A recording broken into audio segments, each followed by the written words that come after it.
And what if I happen to be above the law? What about it? The man said, a nasty smile on his face. Wilbur was immediately annoyed by his response. He was about to have a little chat with the man when the owner of the cafe rushed over.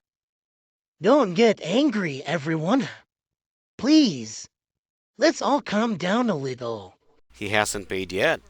Wilbur reminded the owner. The owner looked meaningfully at Wilbur, turning to smile at the trio. Have a nice day, and please, come again.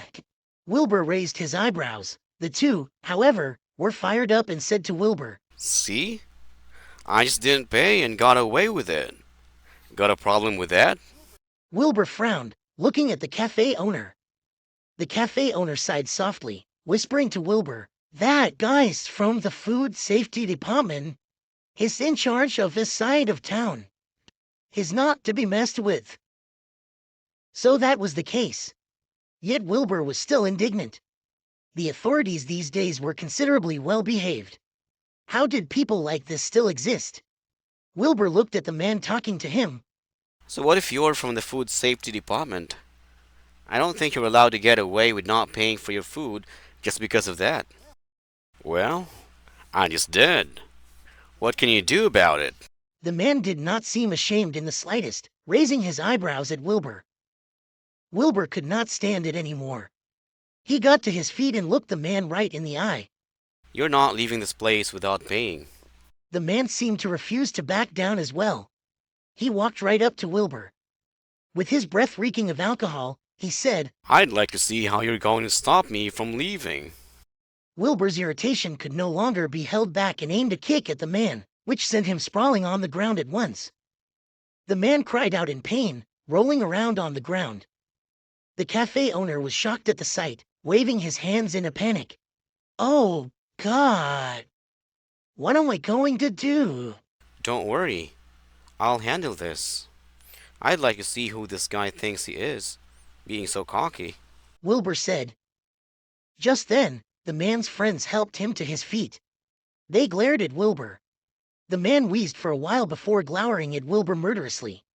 You're in trouble, you piece of shit. And you too. You can't forget about keeping the shithole of a cafe open anymore. Wilbur sneered. Is that so?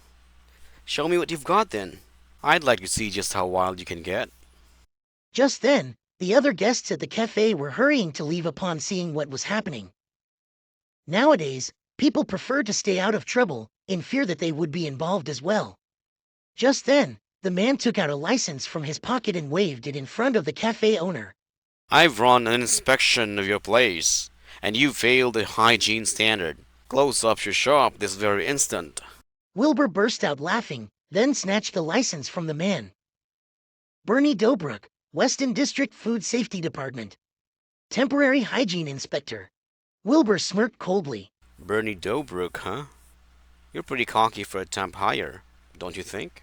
All that talk, and Bernie just turned out to be a temporary staff member. No wonder he was such a piece of shit. Bernie roared at Wilbur at once. Listen up, bastard. My uncle's the person in charge of the sub-department. Do you think being a temp hire is a joke?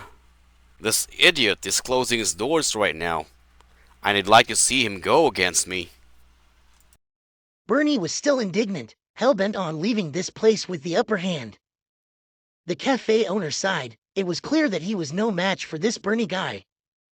Wilbur saw that and said to the cafe owner, Don't worry. I'm not scared of him. I'm not even scared of his uncle.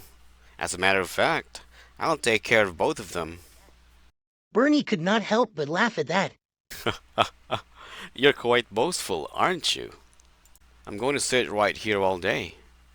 I'd like to see if you can get this place shut down. You can get that uncle of yours to come here too. Wilbur sat back down at his table, continuing to eat. Bernie saw that and fumed. You're asking for it, you piece of shit. Do you really think I won't be able to fuck you over?